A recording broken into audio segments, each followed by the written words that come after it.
Minnesota.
For the Maroons, Seth Soto.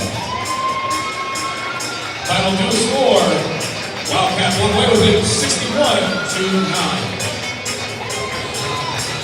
Thank you to head coach Frank Finch, who consists of Ty Nolan, Chad Bowman, Brett Turner, and Trevor Bolter from the Maroons for attending. Good luck the rest of your season. Up next, we will have the Carlisle Wildcats facing off against the Centennial Jaguars.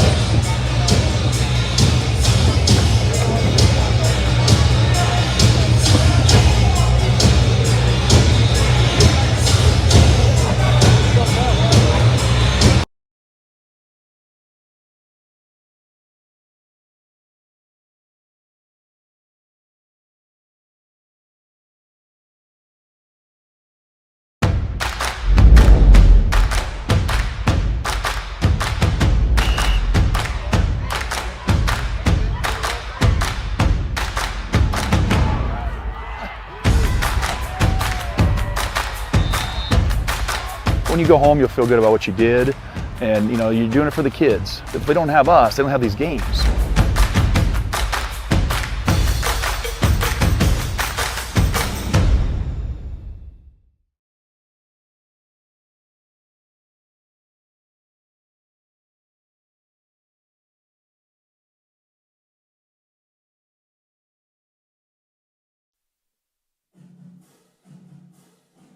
Winter sports coverage on Centennial Digital is driven by Freedom Tire and brought to you by these generous local businesses. Weichert Realtors, the 515 Agency, Sinorama Ankeny, Viscus Jewelers, Lincoln Savings Bank, member FDIC, 72 Degrees, your comfort company, the New York Life Office of Josh Cowart, Rock Valley Physical Therapy, and the Iowa Rush Soccer Club.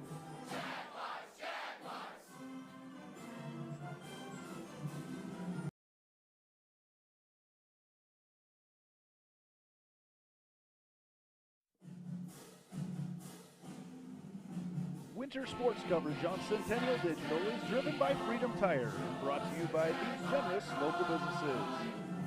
Dick Garage Fitness, the Ankeny Real Estate Group, Lamberti Goki Lucci Law, Cabaret Sports Bar and Grill, U.S. Cellular, Sinorama Ankeny, Wendy Thompson, an affiliate of Humble Travel, and Lincoln Savings Bank, member FDIC.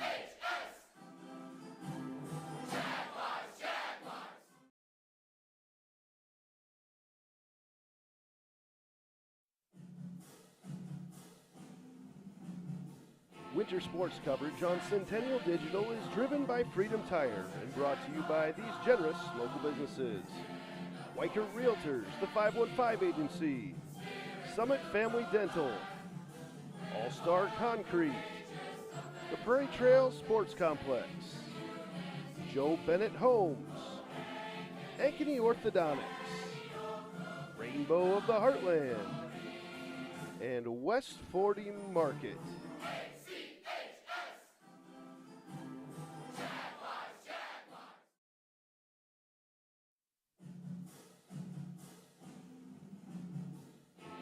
Winter sports coverage on Centennial Digital is driven by Freedom Tire and brought to you by these generous local businesses. Weicker Realtors, the 515 Agency. Springer Floor Care. Hearts of Ankeny Animal Hospital. Ted Sandine Photography. U.S. Cellular. Made in the Shade, Blinds and More. The Edward Jones Office of Kent Patterson. And Fiscus Jewelers.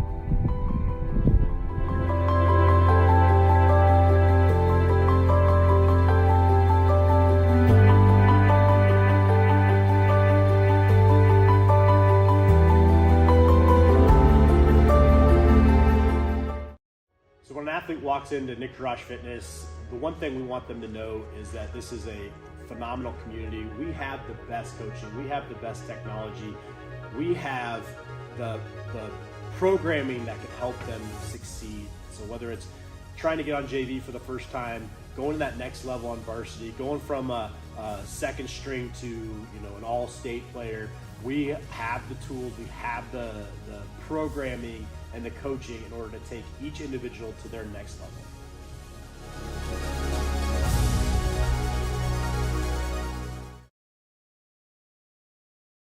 What does it mean for Lincoln Savings Bank to be more than a bank? You know how a library used to be a place you went to find a book using the Dewey Decimal System, which you never really understood? Well, the modern library is a place where providing access to books is one of many offerings. Lincoln Savings Bank is more than just a place you get your mortgage from and have your checking account. It is also a place you get insurance. It's a place you can get financial planning advice.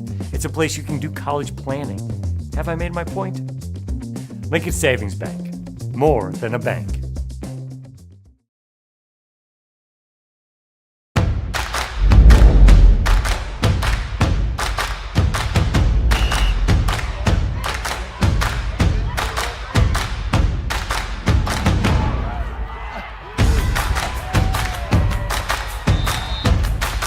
When you go home, you'll feel good about what you did, and you're doing it for the kids. If they don't have us, they don't have these games.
when you go home, you'll feel good about what you did, and you know, you're doing it for the kids. If they don't have us, they don't have these games.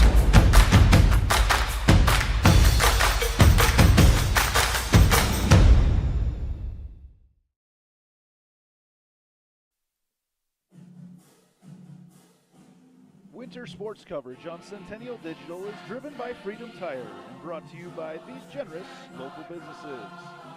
Weichert Realtors, the 515 Agency, Sinorama Ankeny, Fiscus Jewelers, Lincoln Savings Bank, member FDIC, 72 Degrees, your comfort company, the New York Life Office of Josh Cowart, Rock Valley Physical Therapy, and the Iowa Rush Soccer Club.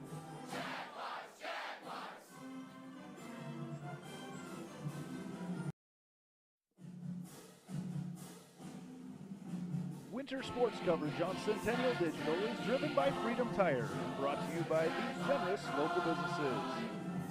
Dick Jirash Fitness, the Ankeny Real Estate Group, Lamberti Goki Lucci Law, Cabaret Sports Bar and Grill, U.S. Cellular, Sinorama Ankeny, Wendy Thompson, an affiliate of Humble Travel, and Lincoln Savings Bank, member FDIC.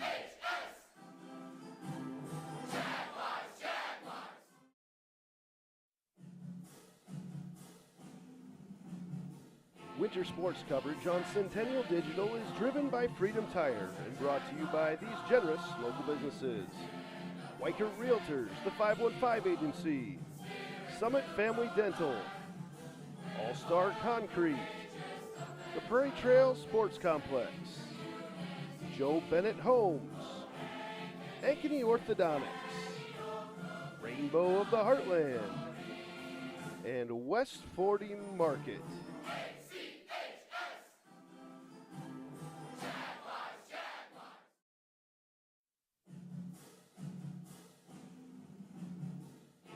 Winter sports coverage on Centennial Digital is driven by Freedom Tire and brought to you by these generous local businesses.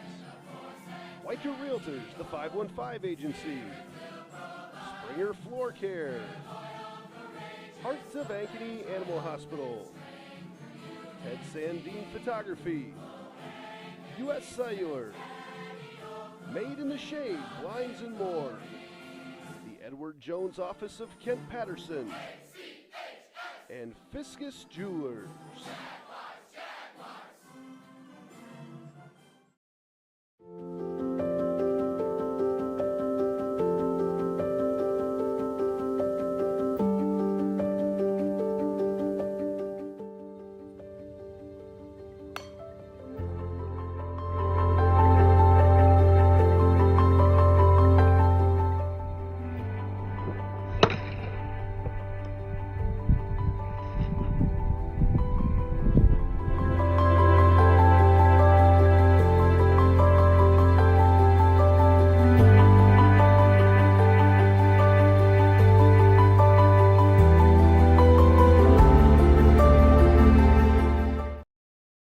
When an athlete walks into Nick Jirash Fitness, the one thing we want them to know is that this is a phenomenal community. We have the best coaching, we have the best technology, we have the programming that can help them succeed. So whether it's trying to get on JV for the first time, going to that next level on varsity, going from a second string to an all-state player, we have the tools, we have the programming and the coaching in order to take each individual to their next level.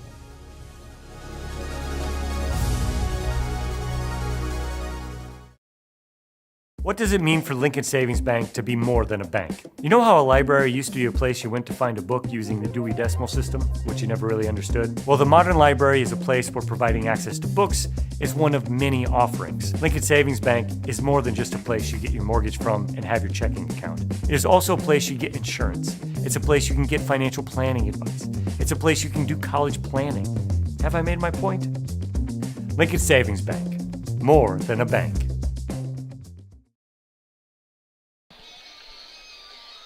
Good evening and welcome to regional dual action here with the Iowa High School Athletic Association Team Duels Wrestling here on Centennial Digital, driven by Freedom Tire. Andy Pollock and the coach Bill Morris along with you tonight, as it's Carlisle who was victorious over Dowling in dominating fashion here. That match got over about 20 minutes ago. Bill, we got an opportunity to see a little bit of that, and really Carlisle flexing their muscle. Yeah, Carlisle looked ready to go, that is for sure. They have a really good team. I feel like they're kind of a little bit underrated, to be honest with you. This is a tough draw for Centennial tonight. Carlisle comes in out of the Raccoon River Valley Conference. They were the champions of that conference this year. Class 3A in wrestling, of course. Centennial in the Central Iowa Metro League. The competition may be a little bit different overall, but when you look at the records and the number of pins as you go up and down Carlisle's lineup, there's a lot of guys there that know how to finish. Yeah, from top to bottom, they have a lot of wins, very few losses, and a lot of pins, that is for sure. As we look at tonight, there's going to be some key matchups, some what they call toss-up matchups as people go through, and they W and L the matches throughout the course of the evening. And as we talked before, Carlisle probably favored slightly in a couple more matches tonight, but the key is really going to be bonus points. So in particular, pins and absolutely pins. Yeah, for sure. And they have a tendency to get a lot of pins. If you kind of look at it, it's a 7-7, 8-6. If Prairie Meadows had it at 8-6. Yeah, as we look at tonight, a couple of the key matchups tonight, though, there's three particular weights, and we haven't been told. Actually, maybe we are starting at 138. Yes, like 138. So starting at 138. So we'll get started off with Isaac Brule, who did not wrestle, I believe, right? Isaac was the Brule brother that did not wrestle when these two teams wrestled earlier this year. That is correct. And we'll see him up against Devontae Link, I assume, for Carlisle. But the key matchups tonight is the Jaguars take the floor, and it's going to be a fired-up crowd here tonight. We already saw Carlisle. They got a lot of fans here, and they're going to have a lot of fun. But some of the key matchups tonight, we start off at 113, and Cody Vandermark against Aiden Serrano, a pair of ranked wrestlers there.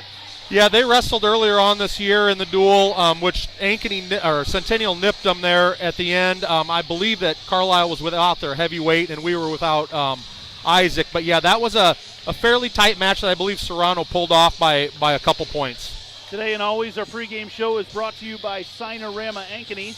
Signorama Ankeny is your full-service sign and graphics company. We design, produce, and install all types of exterior and interior signs, graphics for vehicles, including vehicle wraps, walls, windows, and doors. We also do banners, yard signs, business cards, real estate signs, trade show and exhibit displays, flags, and more. Call us at 515-216-1240 or visit www.signorama-ankeny.com. It is now time for our starting lineups, brought to you by 72 Degrees, the Comfort Company. And for those, we head to our public address announcer, Nick Hoskins.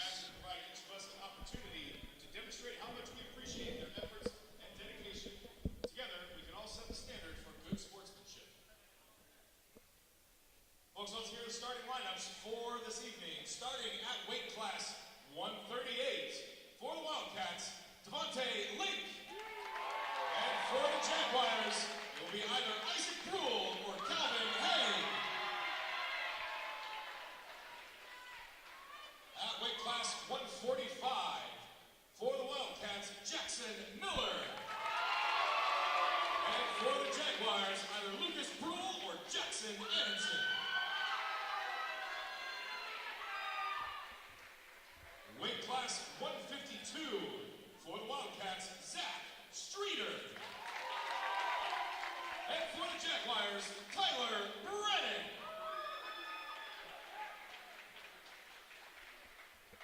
Weight class 160 for the Wildcats, Hayden Lucas. And for the Jaguars, one of three wrestlers, Ari Ilks, Will Morris, or Jacob Hand. Weight class 170 for the Wildcats, Asa Hempstead. And for the Jaguars, either Logan Song or Ryan Smith. Weight class 182 for the Wildcats, Jack Laughlin. And for the Jaguars, either Brooke Keller or Brandon Boxack. Or Zach English as well.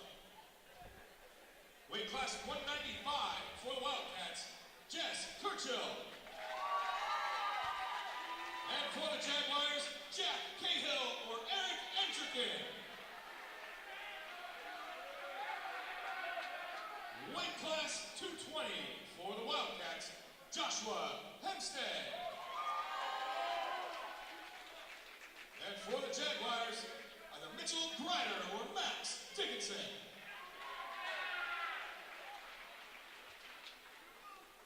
And heavyweight weight class for the Wildcats, Nolan Pagel. And for the Jaguars, either Mitchell Grider or Max Dickinson. Weight class 106 for the Wildcats, Hudson Shelton. And for the Jaguars, either Cale Vandermark or Jameson Larson. Weight class 113 for the Wildcats, Aiden Serrano. And for the Jaguars, Cody Vandermark. Weight class 120 for the Wildcats, Ryan Ryder. And for the Jaguars, Peyton Bright. Weight class 126 for the Wildcats, Tristan Hummel. And for the Jaguars, Andrew Rowland or Ryan Muller. And weight class 132 for the Wildcats, Mason Lucas. And for the Jaguars, Cale Wiener. Visiting Wildcats are coached by Jason Merhoff with the assistance of Aaron Serrano, Griffin O'Connell, Matt Messy, and Jared Wolf. Your Jaguars are coached by head coach Jake Roth with the assistance of Mike Montana, Gene Hildred, Max Davis, Tyler Willers, Brad Brule, Justin Song, Chris Alba, and Kobe Coach. So, Bill Morris, as we get started here tonight, as you saw in the starting lineups, the chess match of different guys, multiple guys coming out for Coach Groth's team, like what goes into that? What's the thought process behind that? It's all getting as many points as you can and beating the other team somehow. That's what it really boils down to be honest with you. Certain matchups, you want to put your stronger guy against their stronger guy sometimes. Otherwise, sometimes you want to get bonus points, and that's and the flip there, that can be just as important as anything, to be honest. So we will get started here at weight class 138 tonight. Isaac Brule expected out there for Centennial. We'll see. It appears that Devontae Link will be heading out there for Carlisle. So Brule and Link.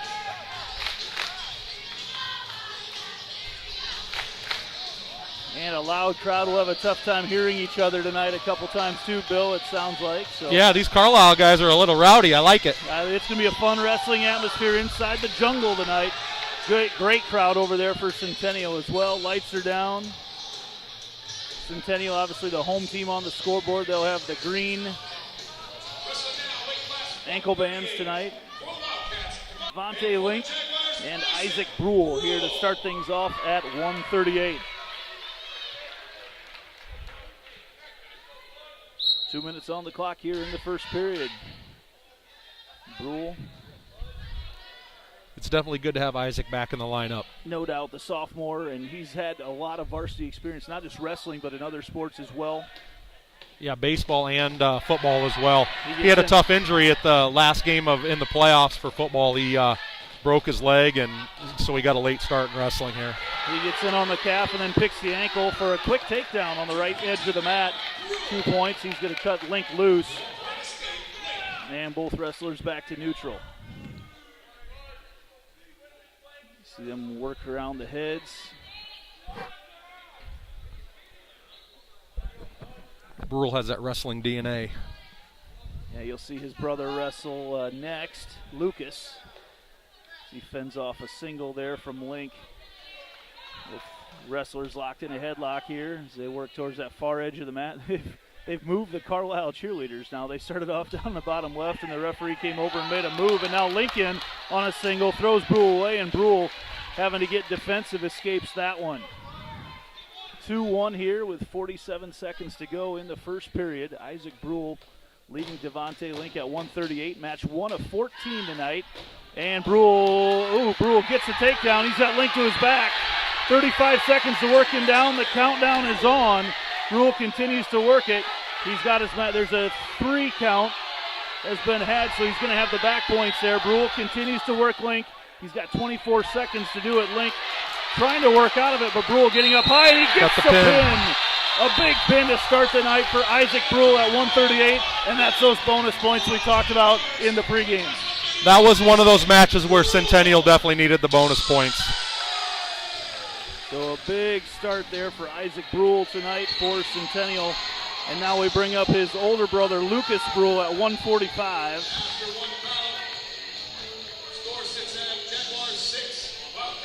This match went into overtime last time these two met. This is the match that I was looking forward all night, and we got it early. And we get Jackson Miller coming up from Carlisle against Lucas Brule from Centennial. And as you mentioned, that was feels like a lifetime ago when these two teams wrestled in the Centennial duels back at the beginning of December. Now wrestling with class 145 from Wildcats, Jackson Miller. And Miller. from Jaguars, Lucas Brule. Just a freshman at 145. He is a tremendous freshman. There's not many freshmen out there. There's a few in the state, but he's definitely one of the top 3 or 4 freshmen in the state. Lucas Brule going through the roundabout the mat, feeling out process here to start it off. Brule and freshman Jackson Miller. Not much action here early on. We would expect that to pick up here. Match 2 of 14 tonight. Centennial leading 6-0 right now in the team race. Big pin early on from Isaac Brule. You see the wrestlers here, see if Brule can work his way into this. He's got a hold of the leg. Miller climbs over his back. We'll expect a stoppage here soon. Maybe not. No, Brule works into it. Brule's got a hold of the leg, and now he's in danger. Miller. He needs to pop his head out there somehow. Got his head stuck between the legs of Miller. Brule does. We'll see how things end up, and no points awarded there on the scramble. Brule still in on the single. He gets up high. He's got Miller on the ground, and 2 points right there for Lucas Brule. This very much one of those key matchups we talked about ahead of time.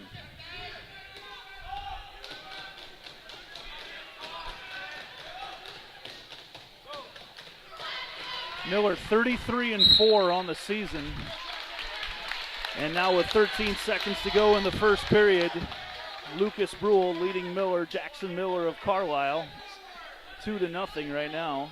I believe Brule's rated 4th and Miller's rated 5th at 145. So, and one of those losses that Miller had was to Lucas, like I said, in overtime earlier on in the season.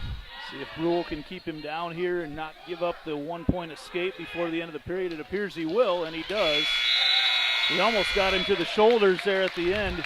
We want to be sure and thank tonight our special postseason sponsors, Joe Bennett Homes, Doe Steelworks, our presenting sponsor tonight, Wendy Thompson, affiliate of Humble Travel, Nick Drosh Fitness, and Fiscus Jewelers for being our postseason sponsors of wrestling here on Centennial Digital, driven by Freedom Tire. Lucas Brule starts off down, nearly gets out of it, but Miller continues to break him down. Now Brule back up to his base. Working to get that point. Brule's in on the leg now. I don't know if you can see that. Brule's in on the leg, going for reversals. Got him up, and now Brule's got both legs. No, now back to a single.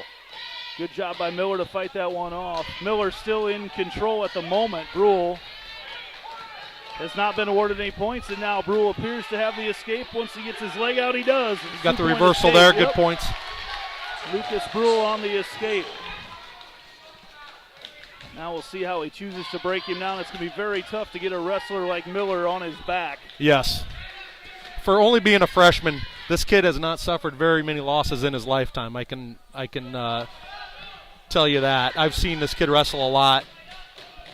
He gets up to his base, trying to get out of the hold. Nearly has the escape, working on the hands right now, and he's very close. He does. The escape there from Miller makes it 4-1. Under 50 seconds to go here in the second period. Lucas Brule from Centennial, Jackson Miller, the freshman from Carlisle.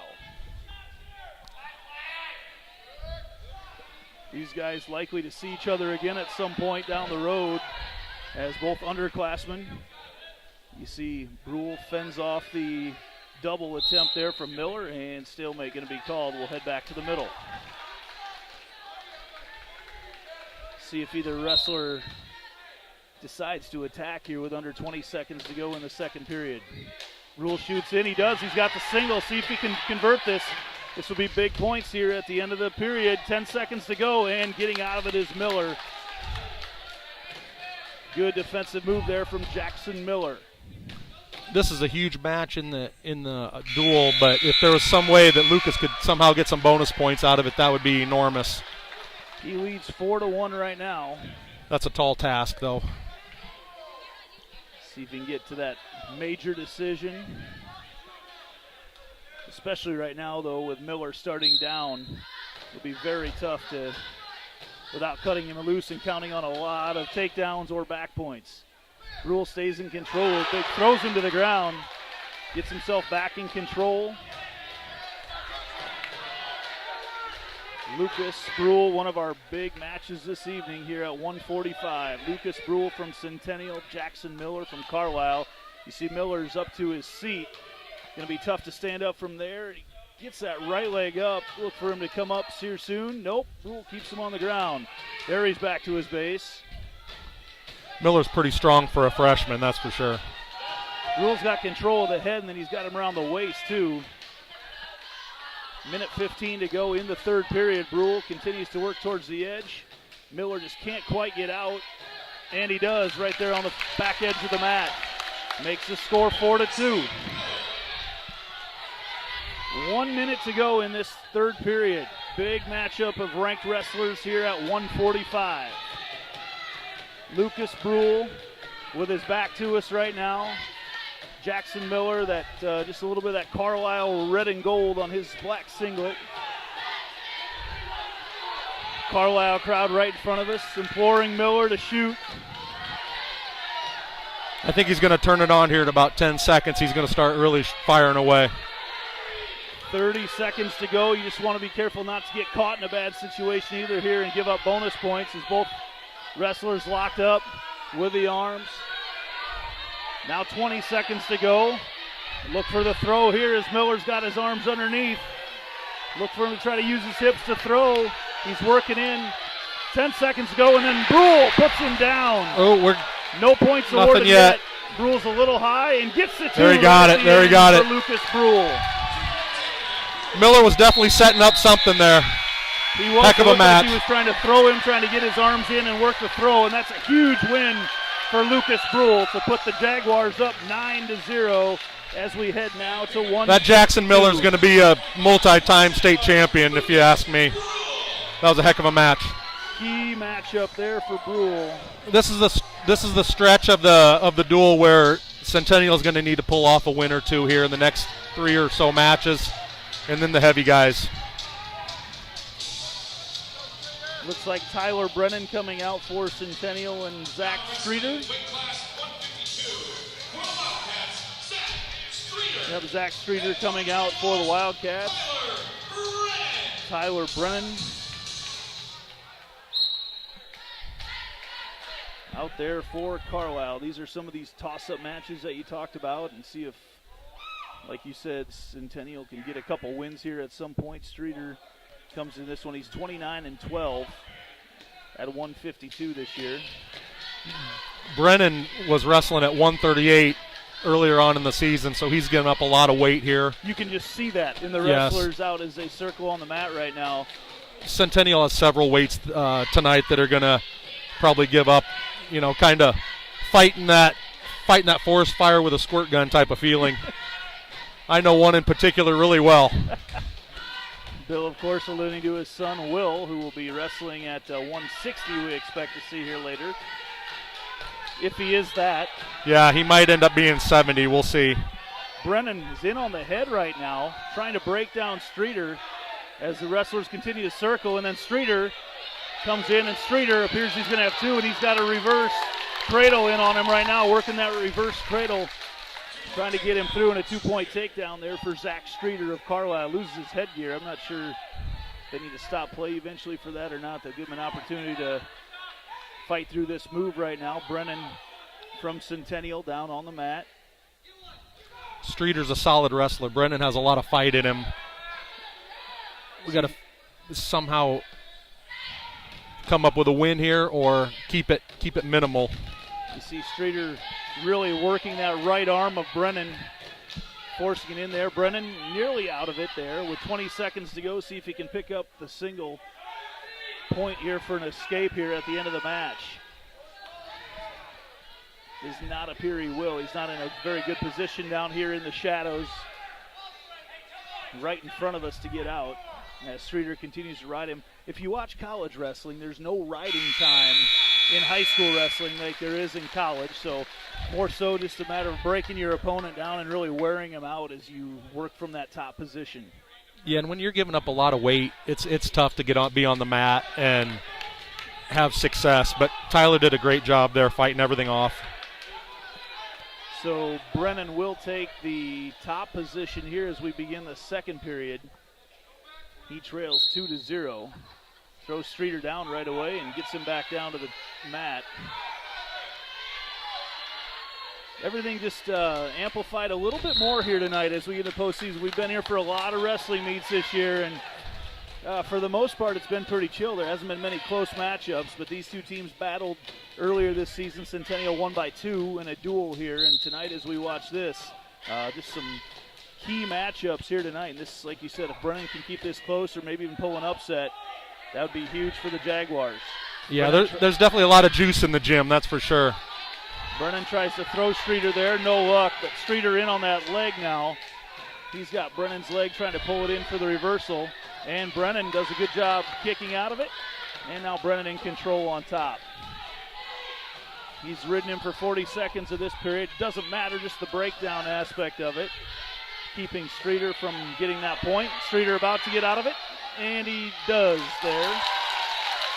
Makes the score 3-0 in favor of Zach Streeter of Carlisle.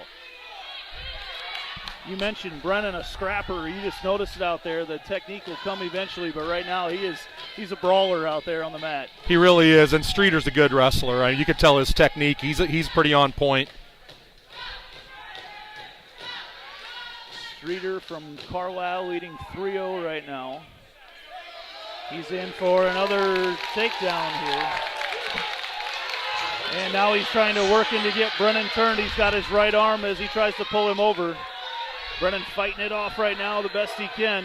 He's got 30 seconds to continue to break him down, works his way in, trying to get in on the cradle. He can't, now really working to turn him. Brennan's got to be careful he doesn't turn the wrong way here. Continues to fight, moving his feet around, and fights out of that one. Never did get on his back. He's got 10 seconds to stay on his base. 5-0 the score. There are no back points awarded during that. Streeter couldn't get him turned. 3 seconds, and that'll do it here in the second period. I could see Streeter cutting him and trying to go for the major here in this period. Trying to get some bonus points. That would be my guess. But Brennan has fought off several attempts at takedowns, but of course a couple of them Streeter's been successful. He starts up top. Gets him back to the ground there. Might try to go for some back points here early, too. He was very close to getting him turned before as you see him work on that head hard now. Brennan gets up, trying to, back to his base. And Streeter continues to try to work him, honestly. If he can just get ridden out and not give up any more points, if he give his stalling to... and right when he gets to his right feet. As he's getting up. Yeah. Brennan working for the reversal. They get to the edge of the mat, and that'll restart things back to the middle. Brennan will be down. He's already been warned for stalling. So any more warnings will give Streeter a point. Just interesting how the timing of that works out. Yeah, and you know what? You know these kids aren't trying to stall. They're trying to get out there. They're just having a hard time with their... Close one there is on the roll through. Brennan nearly caught Streeter on his back. A huge collective gasp from the Carlisle crowd. Now Streeter trying to work him, pulling him back in once again. Brennan trying to sit up, can't quite do it. Streeter back up to his base. Boy, if he can get out, that 1-point escape would be huge right now for Centennial and keep from getting taken down one more time. He continues to fight it, Brennan does. And another stall call on Brennan again as he gets to his base. So 1 more point awarded. That's and a tough call. Out, and they shoot it for the single right away. Can't quite get it. That's a tough call there. Is. Again, right as he's coming up, they get it. Just the timing of it all. So Brennan trying not to get taken down here. Actually has control of the head. Brennan in now on a high cradle. Can't quite get it down. Now he's in control though. 22 seconds to go. Brennan takedown, not quite on the Nothing edge of the there. mat. Nothing there. Good fight by Brennan. Boy, the key right now is to not let this turn into a major, and that's what he's got Coach Groff yelling at him for on the side is stay on your feet. Stay on your feet. 15 seconds to go here in this one. And right at the end, he shoots in for a single. I'm not sure he can complete it. He keeps going. Brennan fighting him off, and they're off the edge of the mat with 7 seconds to go.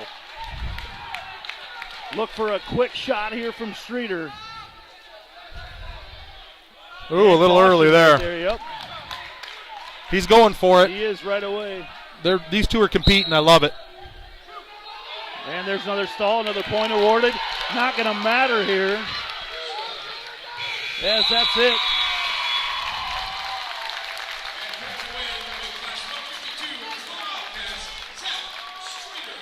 So Tyler Brennan able to avoid the major decision. Streeter picks up the first win of the night for Carlisle. And now we move on to 160. Looks like we got Ari Iltz. Oh, Ari possibly. Well, we're... What do we got? Oh, Coach Jay Groff not happy about something. Well, I think they might got a team point taken away from them as well there. I think the stalling calls were... I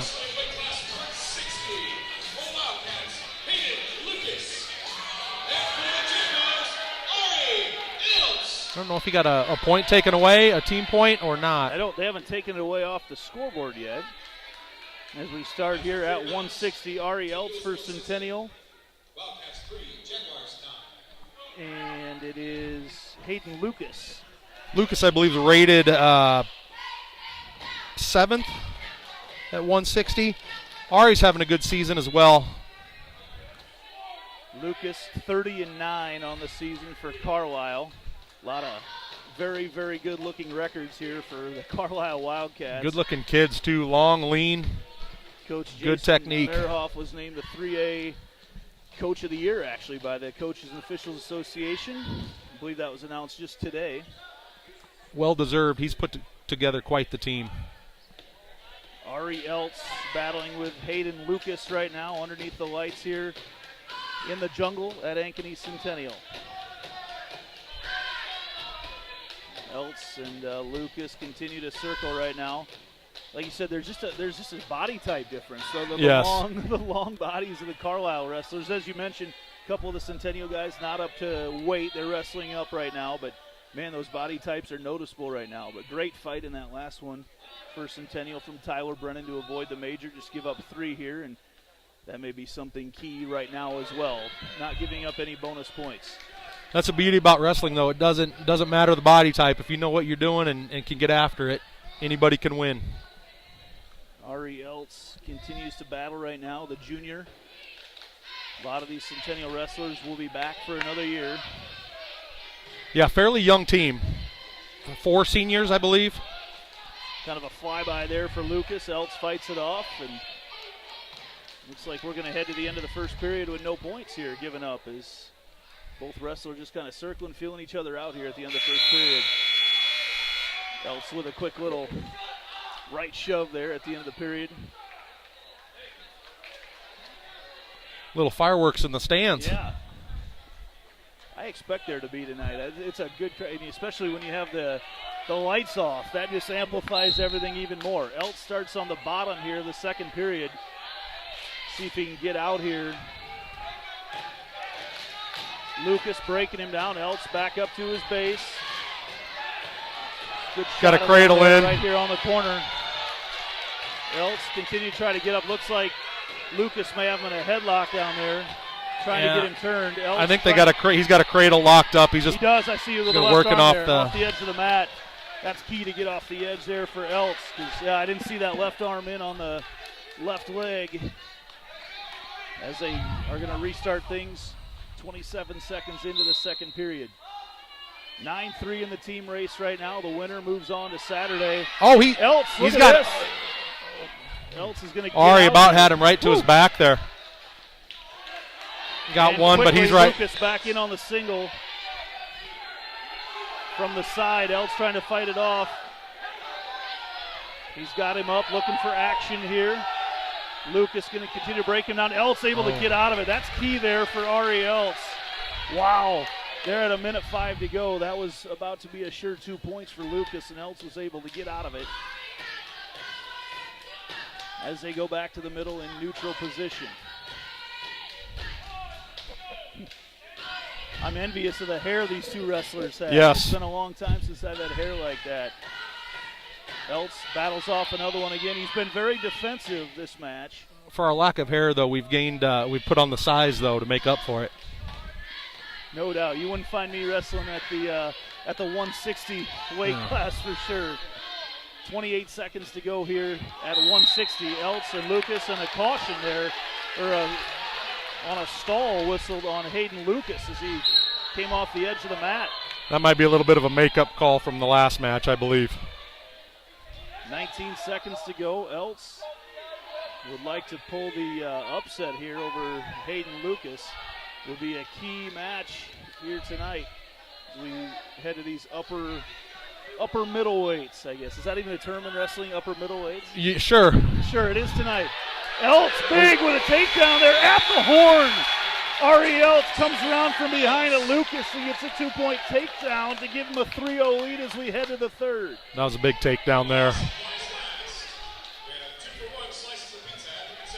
Well, I'll see you later. They just announced 2-for-1 slices of pizza, so I'll be back.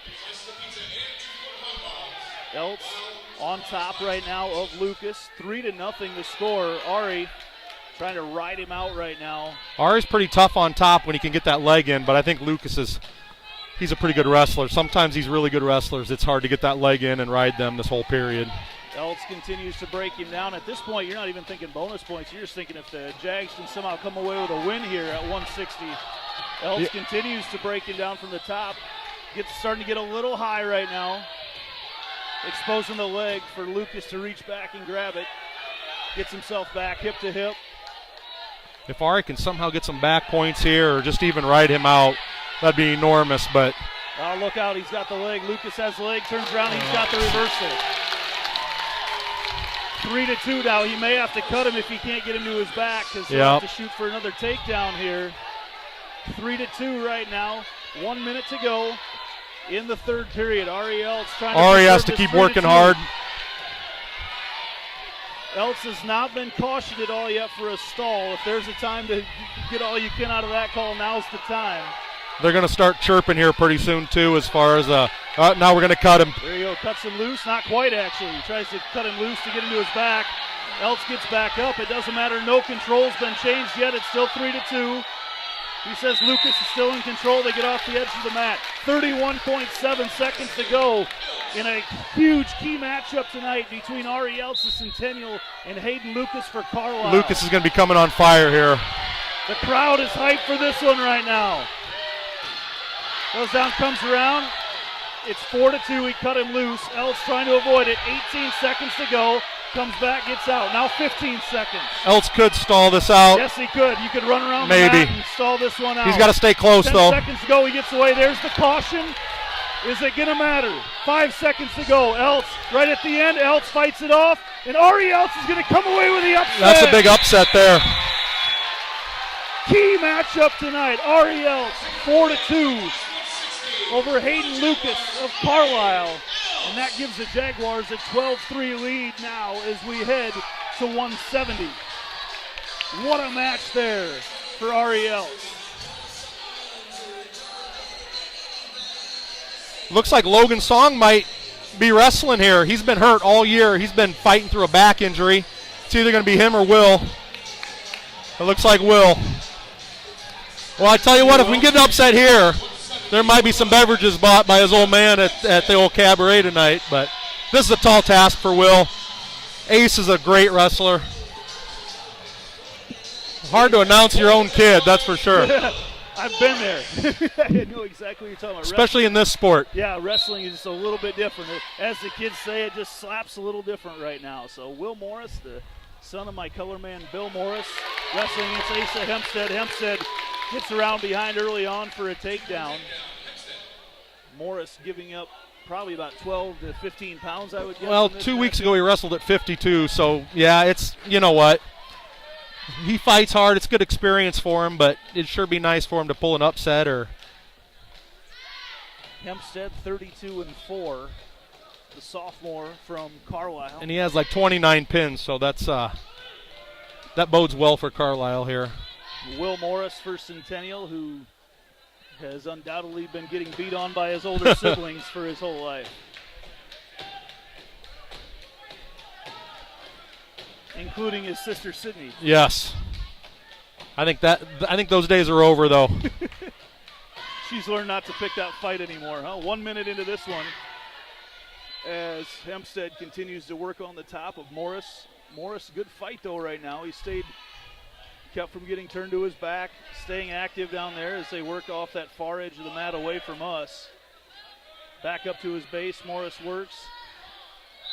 And they go off the edge of the mat. We'll restart things in the middle with Asa Hempstead of Carlisle leading 2-0 right now. It's probably good that I'm announcing tonight so I don't not up in the stands yelling at him. I'm always curious, do the kids hear you down on the side? Well, they don't hear me at home, that's for sure. So Bill's been fortunate to coach his kids in a lot of sports here, football and the one sport is not wrestling. I go, not Coach. The one, huh? They've learned not to listen to me in that because I don't know what I'm talking about. Will needs to come up here a little bit. He's living with his head on the mat. His base is really wide, not able to get up to his knees at all right now. Looks like the official talking to him a little bit right now with 10 seconds to go in the first period. After a quick takedown, Asa Hempstead has been on top the whole time. And we talked before, it just kind of grinds on you, especially when you're giving up 12, 15 pounds there. Just grinds on that lower wrestler. And that'll do it here at the end of the first period. Will Morris going to defer. And Hempstead going to choose up. Try to go after another takedown here. Ooh, almost an opportunity there for Morris on a single. The sprawl for Hempstead has him in control as he works around behind. He's got the ankle. No points awarded yet. As he pulls him in, and now he gets a 2-point takedown as he goes hip to hip with him on the mat. So Will's going to be exhausted here after being on the bottom quite a bit. Gets in the half Nelson there from the right side. Continuing to work him. Hempstead continues to work on the top right now. These Carlisle wrestlers have been very good on the top. Yes. Will needs to work up to his base here, but it's a tall task right now. This kid is long and lean and stretching him out. Continues to work on him. Morris gets back up now, gets his head up. Continues to work around, then gets chucked back down. Hempstead getting taller and taller, drives the forearm into the back of the head. That can't feel good. Now yeah, Will's mom's not going to be happy about that one. Still working right now. 45 seconds go. He's battled from the bottom right now, but Hempstead just a strong rider on the top there.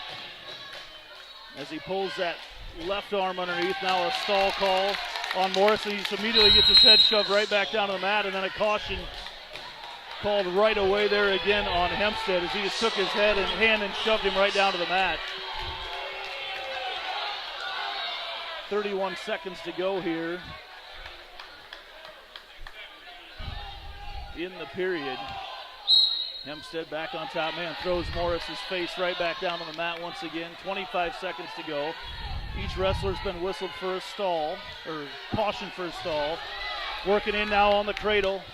Morris, though, has control of the hand. He's trying to work it around the other way. Now he gets it out. 12 seconds here in the period. Morris, as he tries to turn him, he may be able to get in on a leg right now. Another caution whistled on Morris. That'll make it 5-0. There's just not much he can do right there. It's right. Such a strong ride from Hempstead. Everything's flat on the mat, and he won't let you up. Will's got to keep his head up and just fight and somehow get some points here. Hempstead throws it to the ground once again.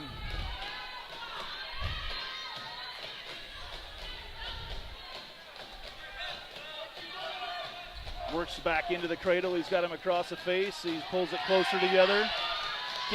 Will gets his leg out. Working his way back up to the base. And now he comes to the near side with a cradle. No, lets that one go as well. Another caution whistled on Morris. Gave him another stall, man. The stall call. Now he gets in and for a second, had the leg, and they're going to cut him loose. Shoves him off the edge of the mat at 6-1. Scrap on the edge of the mat right there. It's 6-1 with 1:17 to go. If Will could somehow come up with a takedown here, or IHSAA make a mistake, or Morris shoots for the single right away, and Hempstead gets a quick takedown. He's going to cut him loose. Try to cement the major here. Goes in again. And has an opportunity at the edge of the mat now with 1:04 to go. Both wrestlers off the edge.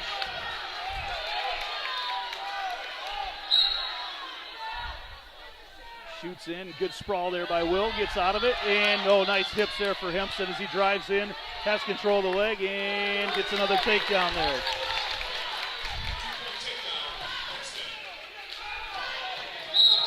Trying to shove him down to the mat once again. 48.3 seconds to go.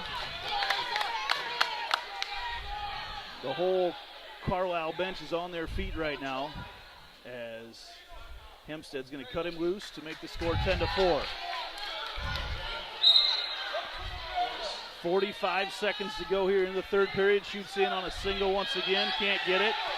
Morris continues to fight. They're off the edge of the mat, and they'll head back to the middle in the neutral position.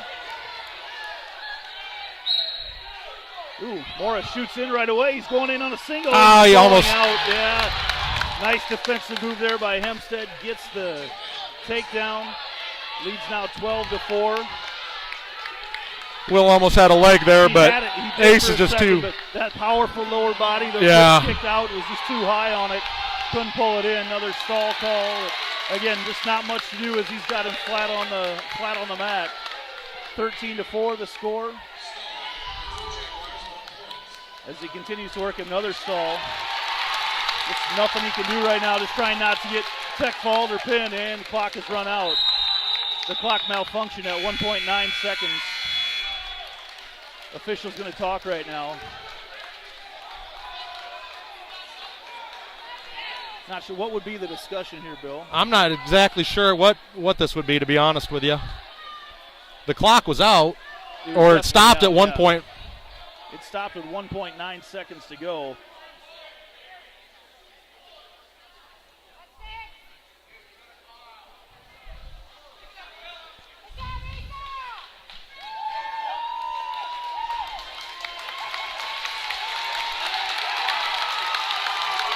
So what's the ruling there, Bill? I think I think he gets a 6 points out of that. Too many stall warnings, I believe. I'm not sure.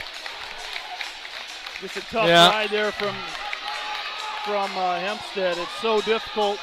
The tough rider, he makes it 12-9 right now. Each team with a pin here tonight as we move on to 182.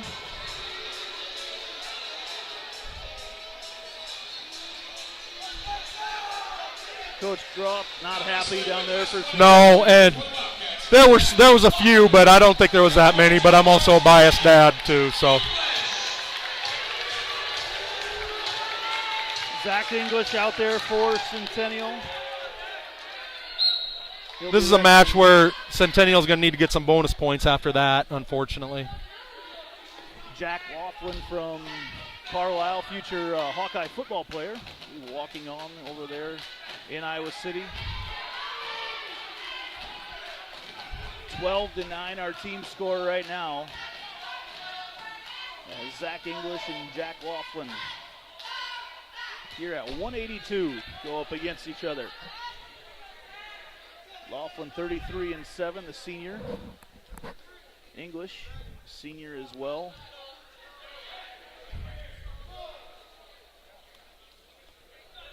Laughlin sprawl, but English really high there on the single leg. He's got him as Laughlin tries to kick out of it. English has to get his head up. Laughlin continues to try to get that hip out. English is in pretty solid, though. It's high, and they say a stalemate. It looked pretty high, but English had a really good grip on it. Just no way he was going to be able to pull it in from that spot. 1:05 to go here in the first period. Zach English of Centennial and Jack Laughlin of Carlisle. A couple of really good football players out there on the wrestling mat right now. Yes, for sure. English, I think, led Centennial in tackles ever since he was a sophomore. Laughlin, I think they said, led Class 4A. Oh, wow. This year. So, yeah, Wow. I believe that was the stat I had given to me. So these guys, yeah. I think they're 195-pounders going to Wayne State for football as well, too, I believe. Yep, I was able to chat with probably a mutual friend of ours, Quincy Griffith, beforehand. He was giving me the skinny on a lot of their football players. Quincy, of course, the new offensive coordinator down there at Simpson College, was at Wayne State before, former Ankeny Hawk wrestler back in the day. English shoots in again on a single. Laughlin kicks out of it. And there English comes in there at the end. He's got the leg. He's got 10 seconds to get him down. English with the ankle pick. Gets the takedown right at the end of the period off the edge of the mat. 4 seconds left. And the Coach Muroff wants to come over and discuss some things with the officials. At this point, did they just talk things over? It seemed like they both agreed on the call. I believe Coach was trying to convince him that they were both out. That's I think the only thing that he could be discussing. But Laughlin has 4 seconds to get out. He's close, 3-2, and English throws him back down to the mat here, and that'll end the first period. Zach English over Jack Laughlin here at 182. 6 matches into tonight, 14 weight classes. We started at 138. We knew this would be close all the way through. Carlisle is extremely strong in the next 3 weights coming up here, though, so it'd be nice if Zach could get some bonus points. He's got it. Laughlin, though, in on the cradle. He's got that right leg control, but there he gets out of it. He was trying to get him turned, couldn't quite do it, but once again, the Carlisle wrestler, as we've seen it all night, gets Centennial flat to the mat. There's just nothing you can do down there. Now he's working on that right shoulder, trying to get English turned. English does get up to his base, ready to get out of it. Good hand control there. Down once more, yep. Now they go to work once again. Laughlin trying to break English down. English trying to get that important escape point. There he's up to his feet. Laughlin is eventually going to keep picking at that leg and throws him down to the mat. He's got control of the arms. Laughlin going to try to turn him. Laughlin in good shape here. English has to get his arms out. English so close there, he gets his arms out. Throws him down once again. Laughlin's ridden him for half of this second period. English there on the edge of the mat trying to get turned, and he does. Oh, English fought that off. That was right now. It's just going to be out. Now it is. There's a reversal for English. Makes the score 4-0. And that's so deflating right there for Laughlin because he rode him hard. And he had his arms where he had him close to a pinning combination. Couldn't quite finish. We saw Laughlin against Dowling come up with a late match pinning combination as well. In a match, it was very close. He might have even trailed at the time, but got in a similar move, controlled the arms, but now it's English. They go off the edge of the mat. Called off the edge over there with 15.5 seconds to go in the second period.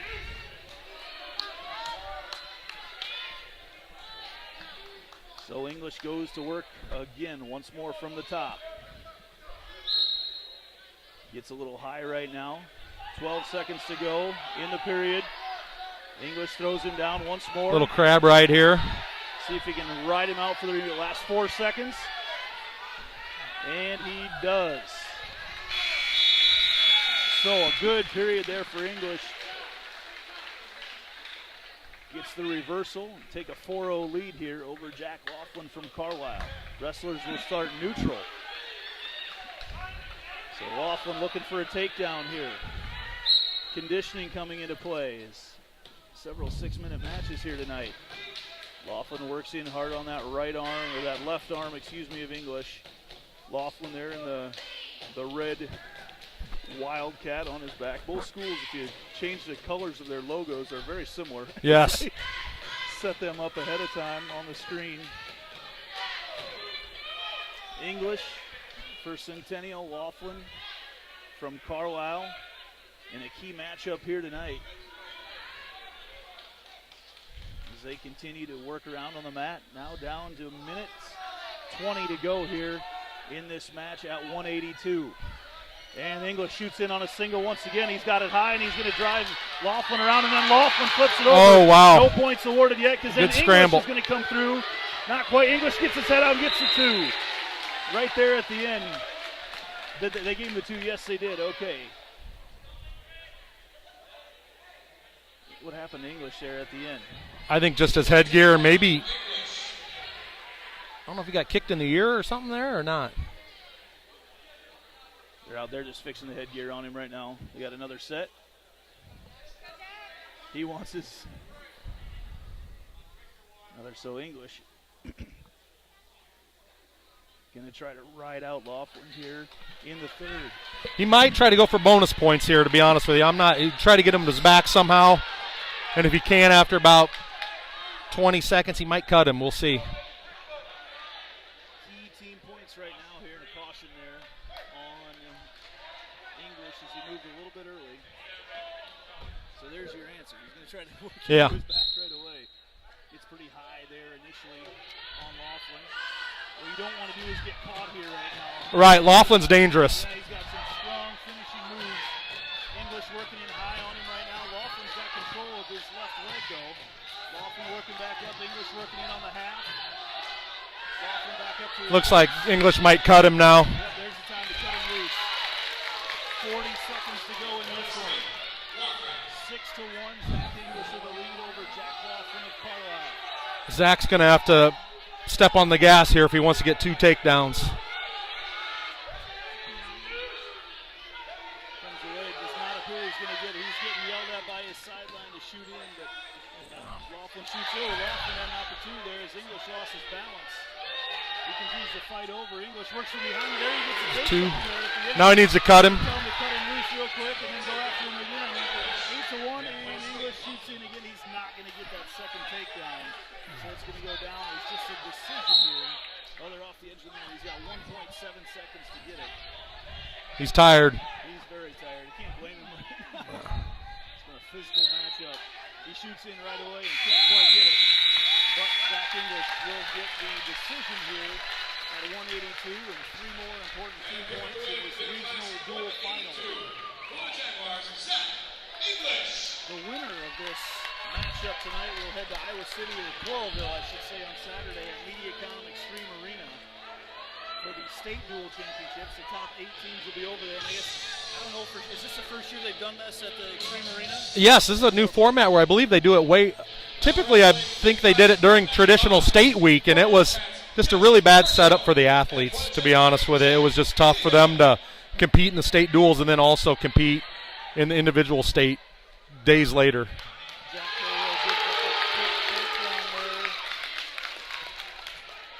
Cahill gives a quick takedown there to Jess Kirchill, who is 32-6.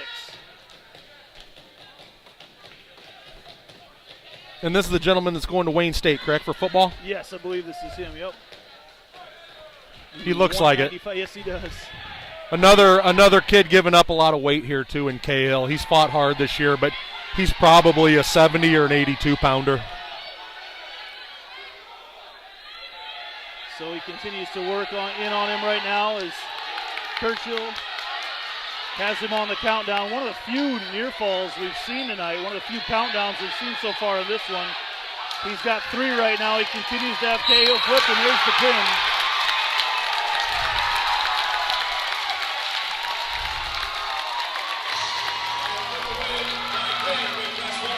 So Jess Churchill at 195 gets the fall and 6 points and ties things up here in the team race. So we knew this stage of the match would be a key point for Centennial to avoid giving up too many bonus points. Yes. Carlisle is very difficult at 95, 220 and heavyweight. So 220 coming out. Carlisle has to show their hand first. Looks like Max Dickinson will come out for Centennial. Dickinson will come out to wrestle Joshua Hempstead.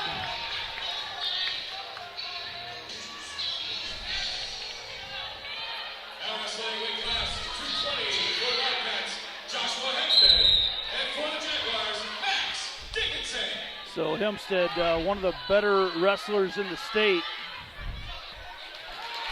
at 34-1. Yes, well, and 2 now, I believe, because Rumley beat him in the first round. In the match that was a heck of a match. It was a great match. Rumley from Dowling beat him earlier. Dickinson, the youngster from Centennial, out there right now. These younger kids at these upper weights is so difficult, strength-wise and maturity. Dickinson continues to battle right now, but a quick takedown for Hempstead.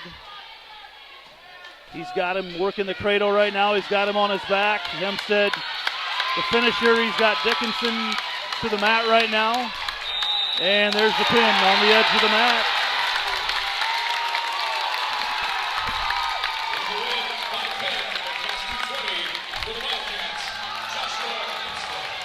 So Hempstead gets the pin there at 220. This is a huge matchup here for Centennial. This was the matchup that decided it when they wrestled the first time, but this heavyweight for Carlisle was not wrestling. It looks like he's not a heavyweight, though, but he's a heck of a wrestler. So both of these guys are weighing in under 220, that's for sure. Nolan Pago coming out for Carlisle and Mitchell Grider coming out for Centennial. And these guys waste no time getting after it. A couple guys, like you mentioned, are much closer to 220 than they are to heavyweight. Yeah. And they look like they could cut down to about 195 if they really wanted to, but that's what you do for your team. You sacrifice, you let your guys go, and do the best you can. As they go off the edge of the mat.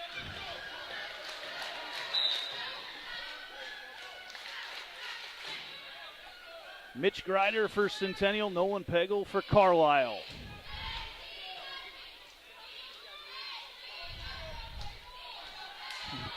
Pegel continues to chase after him on his knees. Pegel tries once again here at heavyweight, and they are off the edge of the mat, much to the chagrin of the Carlisle fans right in front of us.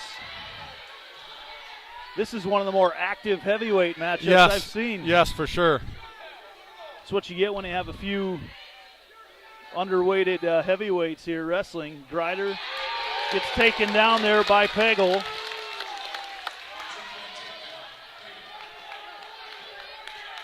Now he's going to go to work. He's got that chicken wing in on the right side as he pulls it back. Grider trying to get that arm out once again. Pegel continues to work high. Gets to his hip.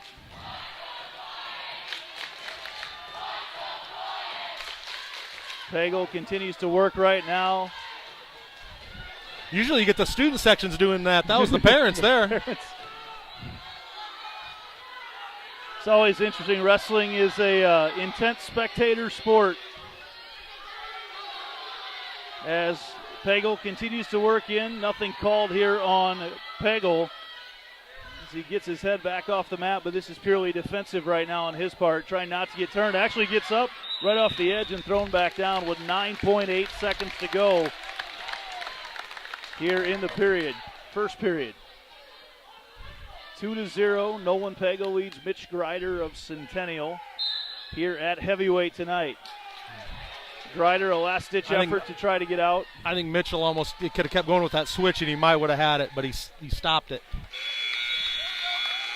Was expecting some pressure coming from behind right away. We want to make sure to thank tonight our wrestling sponsors, postseason sponsors, as has been with us all year long, Joe Bennett Homes, Doe Steelworks, our postseason presenting sponsor tonight, Wendy Thompson, affiliate of Humble Travel, Nick Jarash Fitness, and Fiscus Jewelers tonight for their sponsorships of postseason wrestling. Oh, that was almost a big play. Yeah, big move right there. That was risky. Pagel tried to spin out of it for a brief moment, found himself sitting on the mat with Grider looking right at him. Grider now working up high. And Pagel nearly out of it once again. Grider throws him back down to the mat. And now Grider working down with the hips.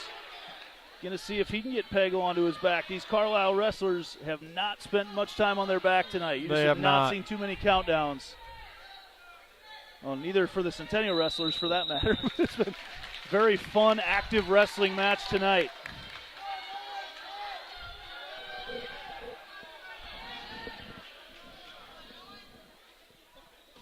So Grider goes to work again up top.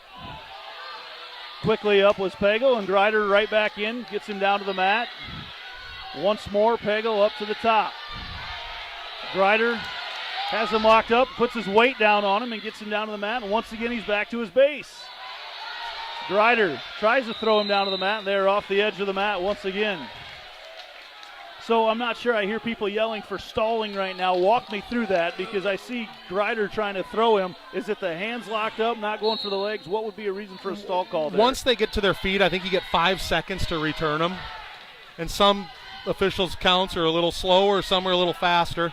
I believe this official calling it now is a little bit less quick to call the stalls as the first one was. So Grider with a really good ride right now, starting to get a little high up on Pagel. Pagel back up to his feet and escapes there at the end of right at the end of the move. Here, 35 seconds to go in the period. And Grider trying to shoot for little ankle pick there. Ankle pick for an ankle that's a long ways away from him. Yeah. Another long body, keeps going after it, but that long body difficult to get down to the ankle. 3-0 here in the second period. Grider will be on the mat to start the third. It's been a very, very active heavyweight match there at the end, going for the single. Oh, Grider almost had a chance. Nearly two, and they're off the edge of the mat. 8.6 seconds to go. A flurry of activity there with 8.6 seconds here in the second period. Pagel nearly had him, and then Grider nearly had him. As they come here, 1 second left, and that's going to end the second period with Nolan Pagel leading Mitch Grider of Centennial 3-0. Pagel going to start down.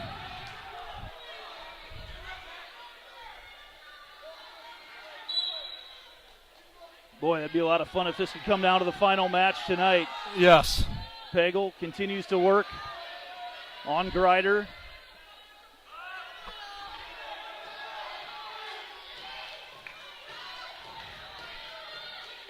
Just not a whole lot over there on the far edge from us. Grider. Centennial struggling on bottom tonight. Just that lack of, a lot of young guys, lack of strength at these upper weights is really showing. We'll move down to the lower weights next here at 106.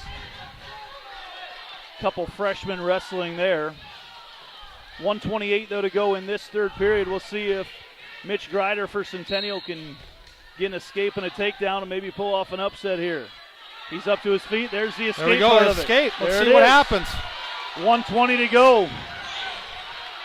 You just felt the momentum shift over to the Centennial side. The fans are excited right now. 1:10 to go in this match.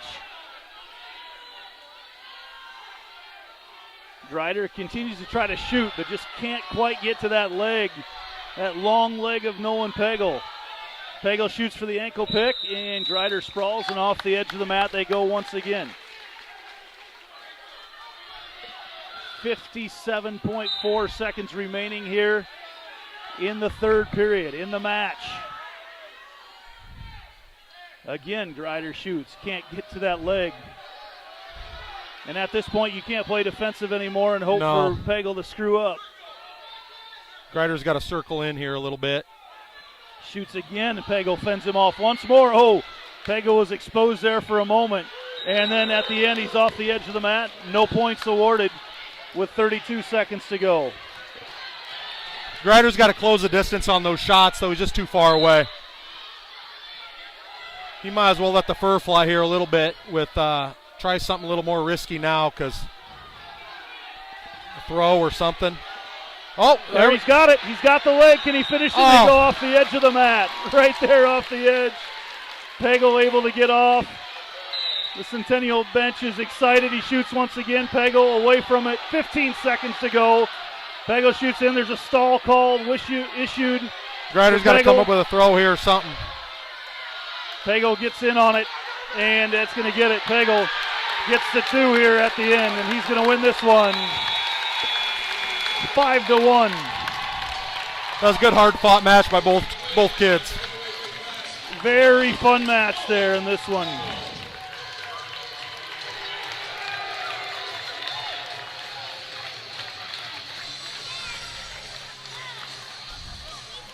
And now we move back to the little guys. Cale Vandermark for Centennial.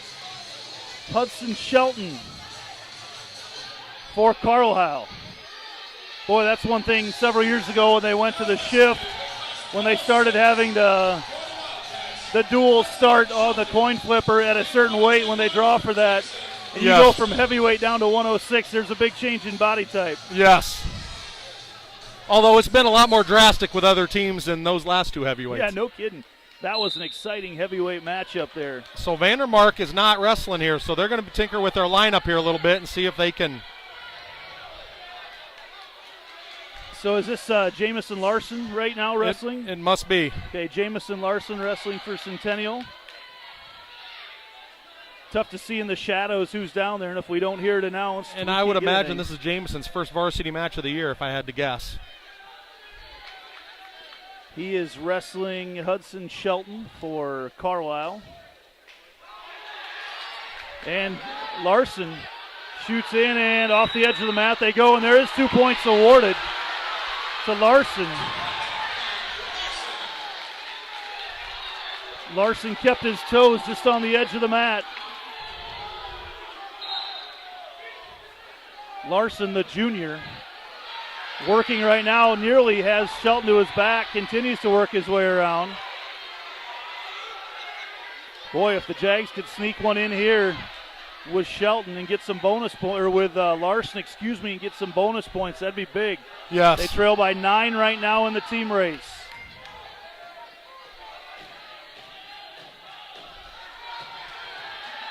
Looks like Larson continues to try to turn Shelton, not quite able to do it. There he goes. Shelton goes over the top. Now Larson's got his shoulders down. He's getting him counted. 2 count there. 2-point near fall brought to you by Joe Bennett Holmes. Now he's got him on his back once again. And can Larson finish? No, he does. A huge pin for Jamison Larson, wrestling varsity tonight. First match varsity. What a matchup at 106 for the Jaguars. The chess match comes back. Now it's coming into play. Wow. And now will we see Cale Vandermark? I think we'll see Cale, and this is where it gets a little dicey, though, because now we're starting to give up a lot of weight. But that's been no different than the rest of the night, so that's we're used to it. So Cale Vandermark comes out to wrestle Aiden Serrano in a very, very key matchup here tonight in the team race.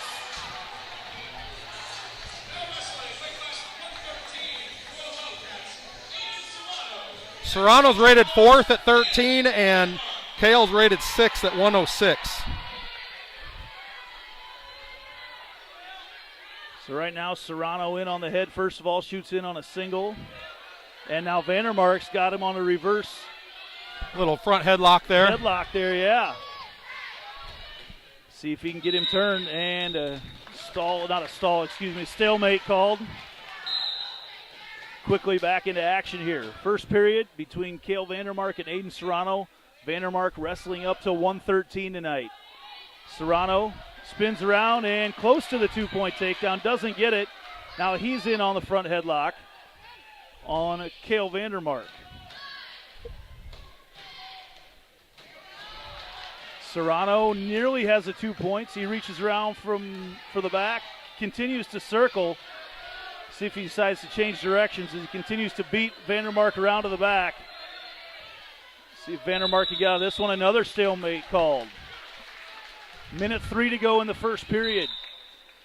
In the team race right now, Carlisle leading 24-21, but boy, this would be a big one if Centennial could come away, if the chess match would pay off for Coach Jay Groff. I think what Jay's looking down the lineup is trying to get bonus points at a couple other weights, but if he could somehow steal this one, that would be Vandermark in on the leg. Cale's got it. Serrano trying to fight it off, and a potentially dangerous as Vandermark has that knee at a tough angle on Serrano. And with 41.5 seconds, we go back to the middle. Serrano in as Vandermark sprawls. Now works in on the front headlock.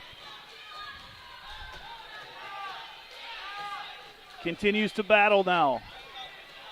Not much action here as they stand up. Serrano again, and a stall issued to Cale Vandermark. That's a quick one. That's a questionable one there. As the wrestlers But again, off. you might be getting a little Centennial bias here, though, too. So that's why we're called Centennial Digital. 12 seconds to go in the first period. Cale Vandermark of Centennial, Aiden Serrano from Carlisle.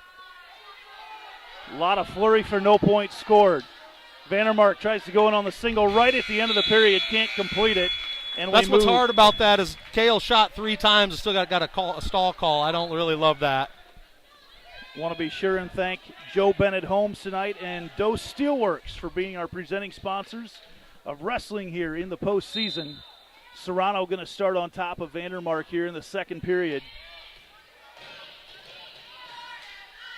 Works across, trying to get him into a cradle right now as he throws that left arm across and now gets across his body. Continues to try to get that right leg pulled up, and Vandermark sprawled out, but continues to wrench on that right arm. Yeah, this is one of these holds, though. It makes it look like you're stalling, but there's nothing you can do. Just stuck there. He's right riding now. his hip and riding his leg, and there Serrano tries to work in once again, and there's just nowhere for Vandermark to go, and a stalemate called. So well, at least all the fans are unhappy tonight, so that means they're calling it pretty. It wouldn't be a wrestling match without it, right? As Vandermark up to his base. And is he going to be able to get out of it? He's Serrano holding on by a thread right now. Vandermark up, and he's out. There we go, giving up that 7 pounds, and 1 point escape for Vandermark, but quickly Serrano back in on a double as he's working around Vandermark, and he's close to 2 right away. Vandermark's got the leg. Vandermark's got control of the leg. No points issued yet. Out there on the edge of the mat, Vandermark holding on for dear life, and 2 points there to Serrano. And actually backs. being counted. 2 point near fall. So now 4-1. What a turn of events there. It was, wow. As they go off the edge of the mat, a huge move there off the edge. Aiden Serrano able to get Vandermark taken down and then gets him to his back for a 2 count. And here at 113, Serrano leads Vandermark 4-1. Vandermark back up again. 20 seconds to go. Vandermark nearly out of it, thrown back down to the mat. Tough move there by Serrano as he continues to work in on him. 10 seconds left in this second period. Serrano continues to work down Vandermark. And that'll end the second period. 2 minutes to go in this one. And the key right now is big time avoiding those bonus points right now. Yeah, that was huge momentum turn, that reversal, and then straight to back points. So a quick escape there. Back to neutral they go. Gives a 5-1 lead to Serrano. Minute 50 to go in this one. Vandermark shoots, but Serrano, good defensive wrestler. He's back out of it once again. You'll see him try to circle behind. Shoots in on the single quick. The duck under move. And Vandermark pushes him off the edge of the mat. Centennial bench wants to stall. Yes, I was going to say. Vandermark shoots in. He's got the single right now. Can he complete it? He's just giving up that weight advantage a little bit, and it makes it tough on here. But I think he's got it in deep. But now Serrano comes around. He's got control of the leg right now, going too. on. Yep. Look out. This is where you don't want to get thrown to your back. He's still got a hold of that leg. He's got a stalemate call here. Yep. Man, intense wrestling match here tonight. Wouldn't have it any other way. Yes. Winner goes on to the state duels on Saturday in Coralville. Serrano shoots in. Vandermark, though, has got a headlock on him now. As he continues to work around, he's got his head pinned down to the mat. Just nowhere really for him to go with it. As he tries to circle, Serrano, though, so good, just feels the counterbalance everywhere he goes. Tried a little pass by him. Yep.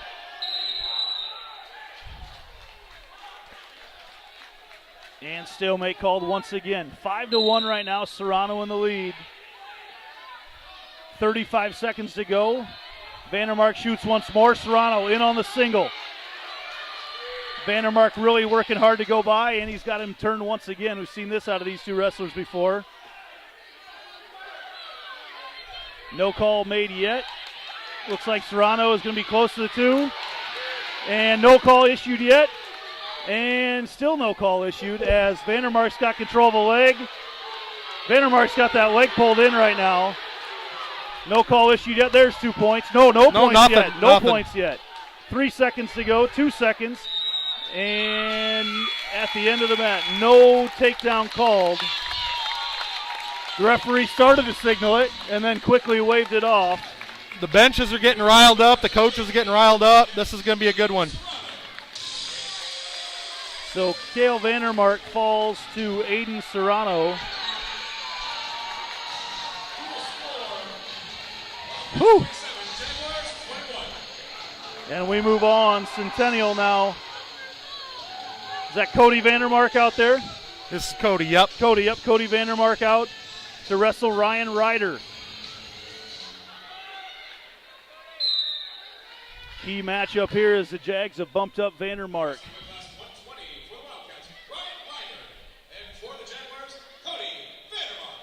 Ryder's rated 8th at 120.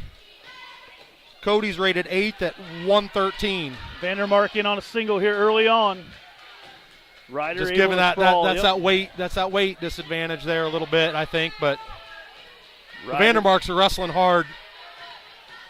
Carlisle's wrestling hard as well. They're very skilled. Ryder shoots in now on the single. He's got that leg pulled in pretty tight as he tries to turn it. Can't quite do it. Vandermark trying to get the leg out, but Ryder's got that thing pulled in deep. Hooks it behind his knee. And he's very close to getting 2, and he does. 2-point takedown for Ryan Ryder. Now he rides on top of Vandermark.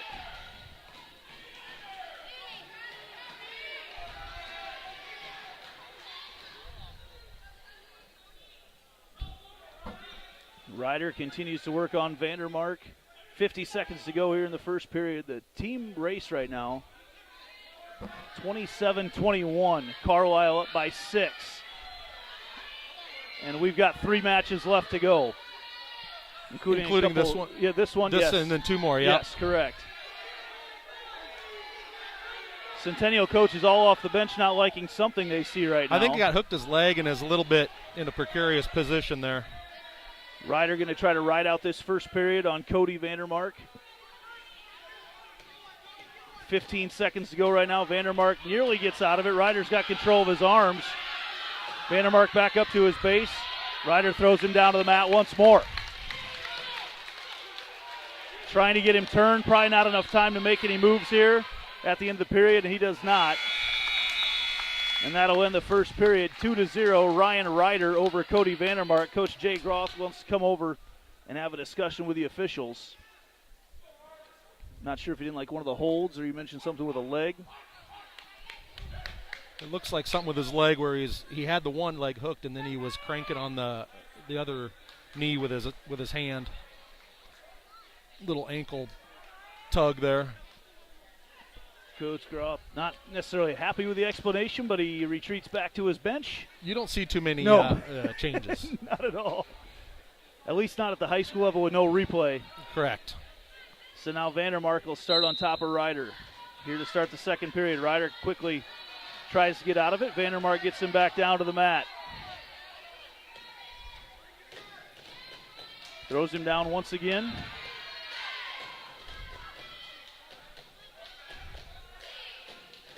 Ryder can get his left arm around right now. There he goes back up to his base. Vandermark in as Ryder close to having a reversal now. And he does. The 2-point reversal for Ryan Ryder. Now he works from the top once again. Vandermark now. On the roll through. Vandermark in a good spot. Look out. Vandermark gets got a reversal the reversal. Nearly caught Ryder on his seat.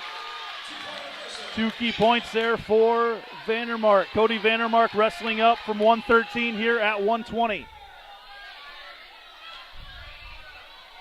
Ryder down on the mat, 50 seconds to go. Vandermark working on him once again. Boy, those legs are in a weird position right now. Vandermark continues to work right now, wrenching on that arm on the far side of the mat. Centennial side wants it. They want to stall here. Vandermark gets control of the arms, and then quickly Ryder gets out of it. Ryder running away and gets the escape. Makes the score 5-2 with 17 seconds to go in the second period. Off the edge of the mat they go. 13 seconds to go.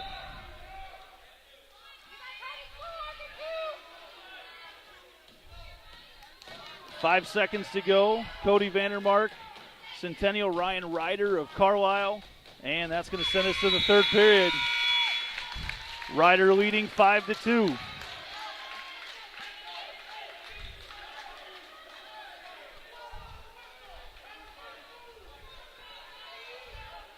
Ryder will start on top. Fights off the first move there from Cody Vandermark.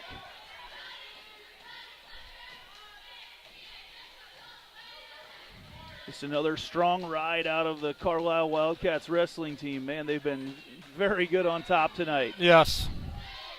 What a crowd we've had here, too. Great atmosphere tonight in the jungle on the north side of Ankeny. Vandermark up to his base, trying to get out of it. Ryder gets a little high and off the edge of the mat and off the edge of the mat they go. Very close. Yeah, he probably wouldn't have been in that position if they weren't on the edge of the mat there. 1:22 to go here in the third period. 5-1, Ryan Ryder in the lead.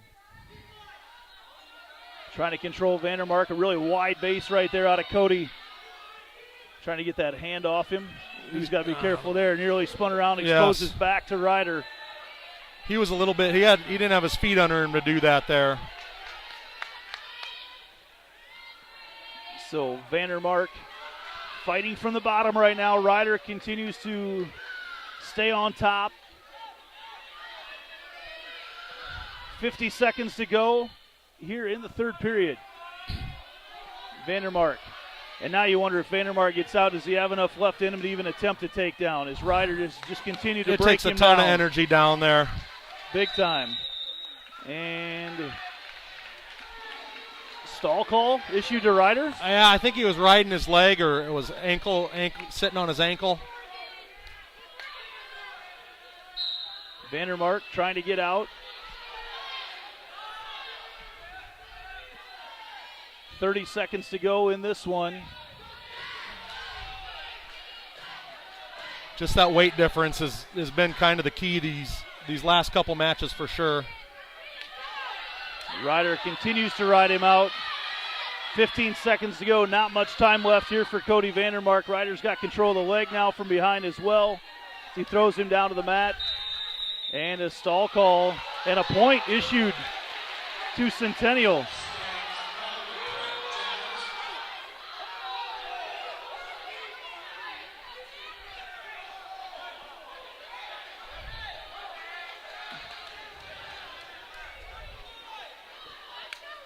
So the officials come over, they talk through it with Coach Jay Groth. I'm not sure why they're talking to him because they got the point.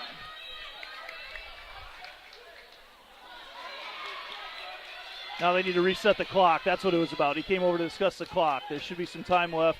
It shows 0.5 on the clock right now. That's what he wanted, the extra time. 5.2 seconds to go. Now they might settle for 5.1, it looks like. Cody's going to have to go for a switch here. Right away. Sit out and... Our clock on the screen's not official. Vandermark nearly gets out of it, but Ryder's going to get the win here at 1:20 for Carlisle.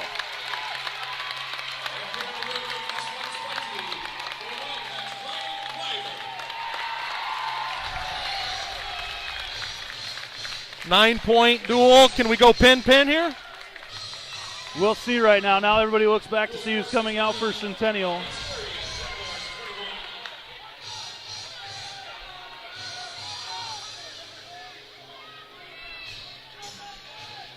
Two seniors for Centennial here, back-to-back.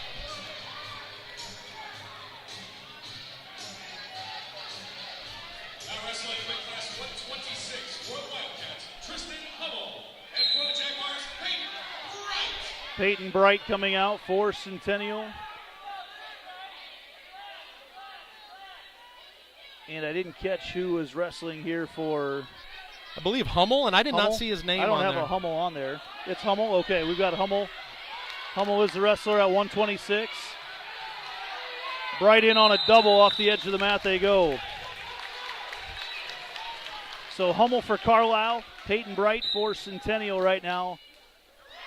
Bonus points will be key. Quick takedown there for Bright. He works a pin in. would make things interesting. Oh boy, yes it would. It'd get us right down to the end of the last match. Well, if Centennial can get a win, we'll come down to the last match tonight anyway. Yes. There's the escape for I don't know Hummel. what criteria would be if it... They gave a takedown there to Carlisle, even though Bright is throwing Hummel to his back. Now Bright's in danger, and he rolls over onto him for a reversal. Wow, this one's going to be full of fireworks. 4-3. Bright's just going all out, so he, you know, you can make a mistake like that every once in a while when you're going for the pin. And that was quite the combination, a flurry of scoring here in the first period. Bright working on that arm, trying to get Hummel back into the middle. Can't quite do it. 41.7 seconds to go. 4-3. Hummel leads Bright. Carlisle wrestler over the Centennial wrestler.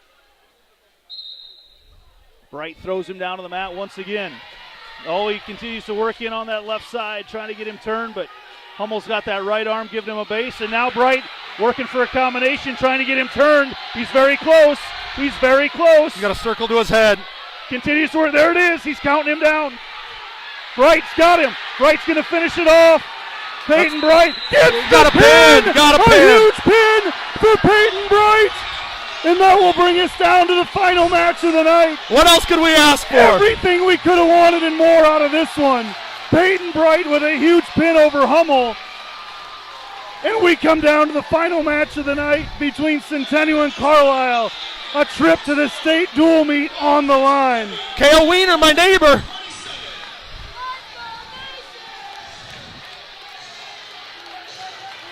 Kale Wiener coming in for Centennial. The winner of this match heads to state. Mason Lucas wrestling for the Wildcats. The winner of this one heads to the state dual meet. in Coralville on Saturday. 132, final match of the night. Mason Lucas from Carlisle and Cale Weiner from Centennial. Whoever gets the decision We'll see if Jay Groth's lineup moves paid off. So far it has. Just a decision for Centennial would take us down to criteria, correct? I believe so, and I think it goes to pins after that, and I'm not exactly sure who. I think it's 2-2, I believe, in pins too. We had one at 38. And Lucas takes a shot to the eye right there from Weiner as they get set to go once again. Wrestlers circle a little bit. Cale Weiner for Centennial, Mason Lucas from Carlisle. If Carlisle can win, they head to the state dual meet. If Centennial wins by regular decision, we go to criteria. And I'm not sure if that one at 170 counts as a pin or not. Oh, I'm not sure on that either. You're correct. Weiner shoots Let's just have Cale get some bonus points get here. some bonus and.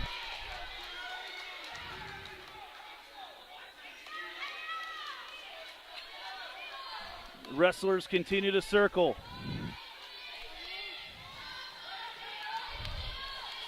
.50 seconds to go here in this first period. 0-0 at 132. Cale Weiner for Centennial. Mason Lucas from Carlisle. Little throw by there for Weiner. Back to the middle they go.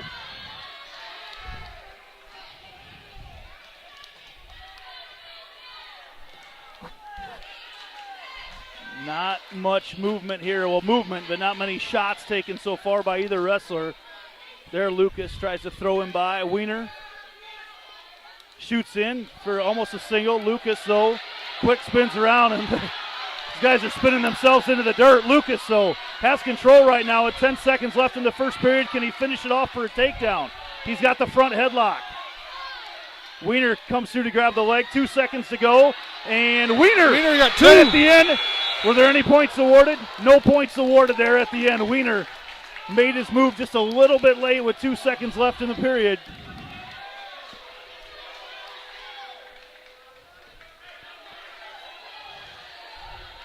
And Weiner will start in the down position.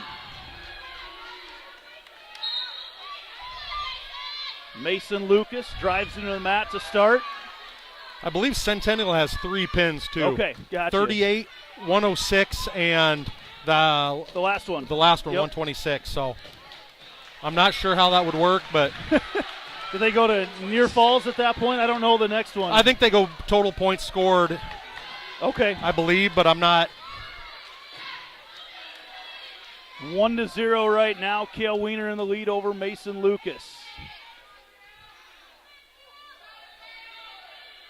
What a match we've had tonight in the 6 versus 10 as Lucas in a flurry of activity with Weiner on the far side of the mat from us. No points awarded. Why not save the best Centennial dual meet of the year for the last one right now? Yes. Minute 10 to go right now here in the second period. Cale Weiner leads Mason Lucas 1-0. Haven't seen either wrestler really attempt a whole lot of takedowns as Weiner chases Lucas off the edge of the mat, gets a quick talking to from the official. And we're back to the middle. Under a minute to go. Weiner fell down a little bit there, lost his balance. A lot of fans on their feet here. Weiner fights off a little single attempt there from Lucas once again. Down to 40 seconds to go.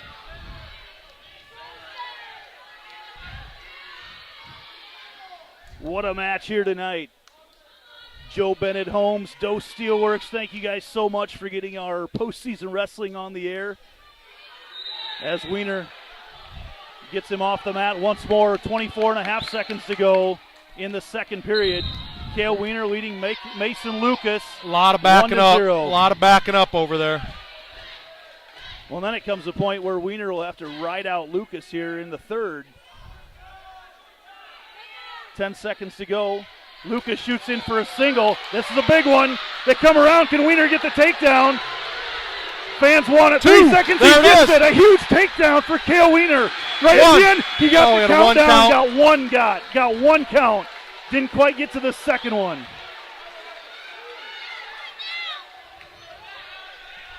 He got one count there at the end of the period. Couldn't quite get to the second one and get that 2-point near fall.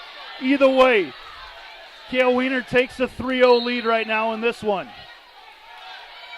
Quickly out of it there is Lucas. 3-1 our score. Lucas shoots in. Weiner fends it off. As you mentioned, a lot of backing up early on here. We'll see what someone gets penalized as they go on. Lucas nearly gets Weiner there. Weiner circles in. Smart. Boy, these guys are letting the fur fly, though. I love it. What an exciting wrestling match we've had tonight. Lucas has control of Weiner's arm right now. Needs to get a takedown, does Lucas. Minute 20 to go in the third. Throws him by the head, and we move back on. Lucas shoots in for a single, and off the edge of the mat they go once again, right in front of the Carlisle bench. Minute 12 to go in the match. You can just feel the tension in this gym right now. Centennial trying to get the decision to tie this thing up, maybe a bonus point, but that looks like a tall task right now. Lucas shoots in. He's got the the right leg of Weiner. He's deep. He's very deep. Throws him up. Weiner's still got the leg.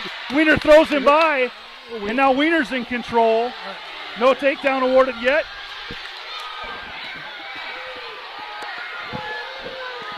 No takedown points awarded yet.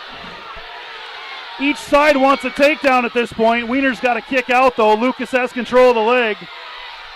And now Weiner trying to look if he can get that leg out. And no points awarded, and they go back to neutral.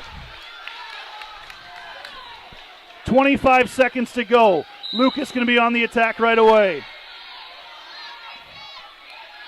Everybody's on their feet here.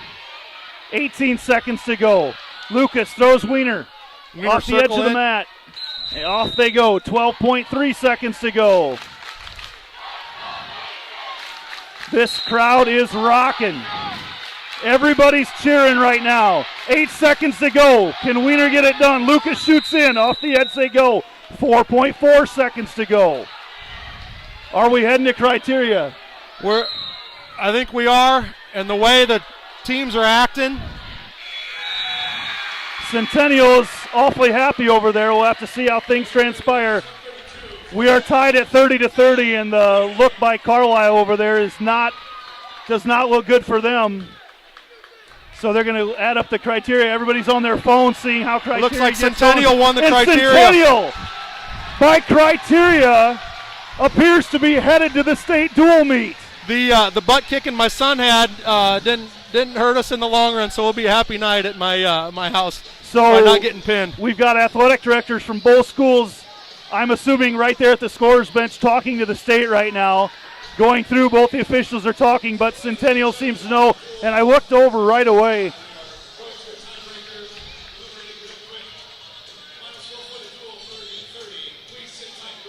They're going through the tiebreaker right now, but Carlisle coach Jason Murhoff put his hands on his head like he knew right away that Centennial had the mat won.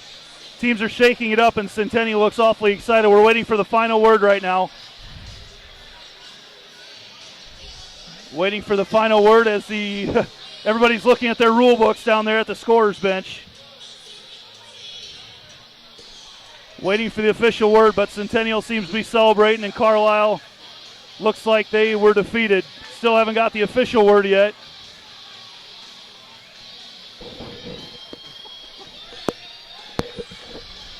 Still talking it through.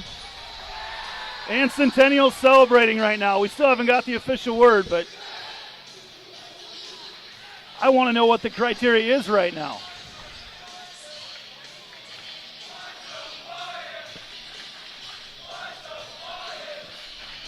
Still looking around right now. Let's try to figure out. We're going to need a cold beverage at the cabaret when we're done tonight, Bill Morris. Still working through it right now. Officials conferring at the bench as they talk down there. They're waiting for the announcement. What a match here tonight. It is 30-30, our score right now. We wait on word of the criteria, but Centennial seems to think they won. They're going back through all the scoring, adding everything up. I'm not sure exactly what they're looking at right now. We talked about pins. Yeah, sure it might end up coming down. I don't know what that official pins or... Waiting to find out right now. We're on pins and needles right now. I know we've got a lot of people still watching as we go through here. One of our most viewed wrestling matches, well, the most viewed wrestling match we've ever had here on Centennial Digital tonight. Better not read the comments. Be careful on those, huh? And everybody got their money's worth tonight. The mats are staying rolled out right now. What are we going to do, have the coaches wrestle each other, or what are they thinking? I don't know. Both coaching staffs. They look like some guys that are in shape and a few that are out of shape. So. Yeah, Centennial Coach Groff pretty excited right now. The team getting their picture taken over there. So we're going to assume Centennial has won. But we don't have the official numbers yet, and we're waiting for the word. Again, both athletic directors down there at the bench. Actually, 3. I knew it was going to be a close duel. I didn't realize it was going to be this close. Coach Gross seems awfully happy. We'll zoom in down there. There you go. A good handshake there between Coach Jay Groff and Jason Merhoff. They shake hands with the officials as well. And still adding it up. We're just waiting for the official word right now, keeping everybody on pins and needles. I mean, it sure seems like Centennial seems pretty happy about this as the music continues to blare. Not many fans have left. There's still a lot of fans remaining in the gym right now waiting for the official word. A lot of people checking their phones. Still waiting for word from our public address announcer, Nick Hoskins. Here it is. Thank you one more time to our officials, Eric Busher and Corey Hunter, for their work this evening. Ladies and gentlemen, because our team duel ended in a tie at 30-30, we had to go to our tiebreakers. Went all the way down to the 9th criteria for the tiebreaker, which is first points. And winning this regional. Wow, you could not get any closer than that. Versus a team score of 12, and going to the Iowa State dual tournament this Saturday at Extreme Arena in Coralville are your Centennial champions. Wow, what a duel.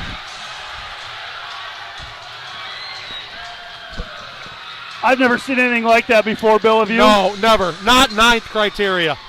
9th criteria comes all the way down to that. I don't know if you heard Jason Hoskins or not, but we were tied at 30. Sorry, can't talk anymore. Tied at 30 after regulation, I suppose you call it. They had to go all the way down to the 9th criteria, which is first point. So is that the first point scored by each team or each individual wrestler? To be honest with you, Andy, you've got the wrong color guy tonight. You should have brought somebody that knew what they were talking about. We didn't know it was going to go this late. This late into the match, the 9th criteria. We'll have to redo like softball or football or something like that where we have a little knowledge on the sport, a little bit better knowledge. How about the ending of this match as we get down to 126, Centennial trails by 9. Ryan Muller gets the win, the pin, to get him 6 more team points, and Cale Wiener gets the decision at the end. And Centennial, as you see on the screen, wins with the 9th tie-breaking criteria and are headed to Saturday's state dual meet. Is this the first time in history Centennial's been to the state dual meet? No, they in 2020, I believe they got 3rd actually. Oh, 2020. So okay, yeah, they've been there a few times. Right before COVID happened. That's correct. So, but yes, what a night. The fans are happy, excited coaches. Check back on Centennial Digital tomorrow because we will have a bunch of highlights from the match tonight. Bill Morris, thank you very much. Thank you, Andy. I appreciate it. What a night it's been. Go down and celebrate with your son. He's going to state. Yeah. All right, thank you very much, Bill Morris. Thank you very much, Joe Bennett Holmes, Joe Steelworth, being our presenting sponsors here in the postseason.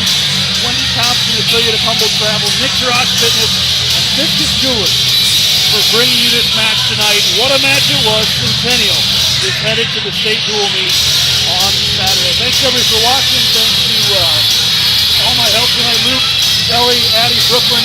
Thanks everybody for helping. Bill Morris, my color man, and all the support we've got here at Centennial. What a night here for Centennial Wrestling.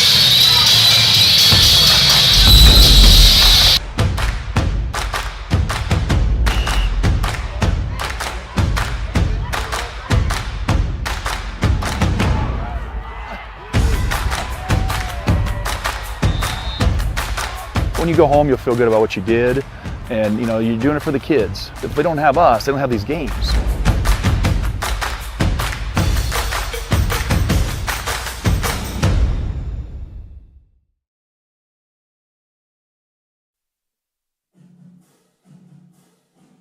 Winter sports coverage on Centennial Digital is driven by Freedom Tire and brought to you by these generous local businesses.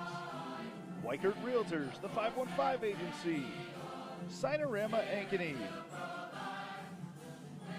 Fiskus Jewelers, Lincoln Savings Bank, member FDIC, 72 Degrees, your comfort company, the New York Life Office of Josh Cowart, Rock Valley Physical Therapy, and the Iowa Rush Soccer Club.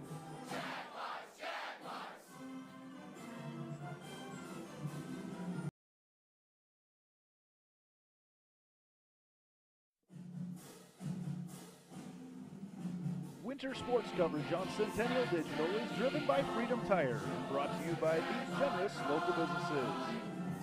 Dick Jirash Fitness, the Ankeny Real Estate Group, Lamberti Goki Lucci Law, Cabaret Sports Bar and Grill, U.S. Cellular, Sinorama Ankeny, Wendy Thompson, an affiliate of Humble Travel, and Lincoln Savings Bank, member FDIC.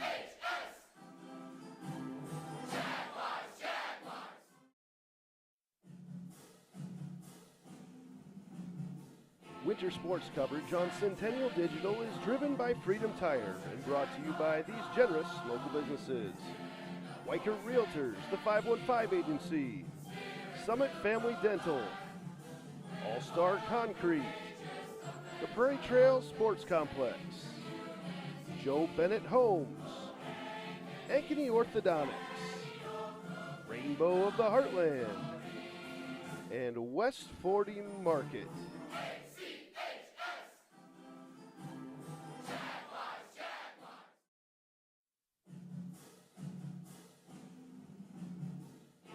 Winter sports coverage on Centennial Digital is driven by Freedom Tire and brought to you by these generous local businesses. Weichert Realtors, the 515 Agency, Springer Floor Care, Hearts of Ankeny Animal Hospital, Ted Sandine Photography, U.S. Cellular, Made in the Shade, Blinds and More, the Edward Jones Office of Kent Patterson, and Fiskus Jewelers.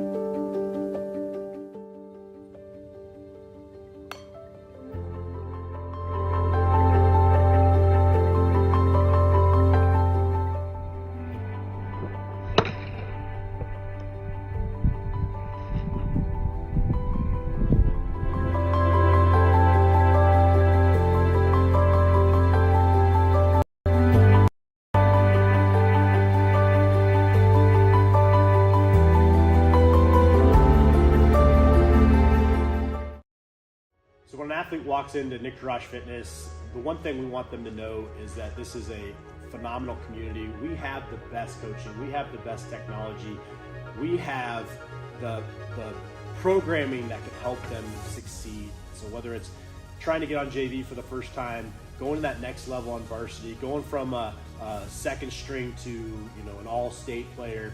We have the tools, we have the programming and the coaching in order to take each individual to their next level.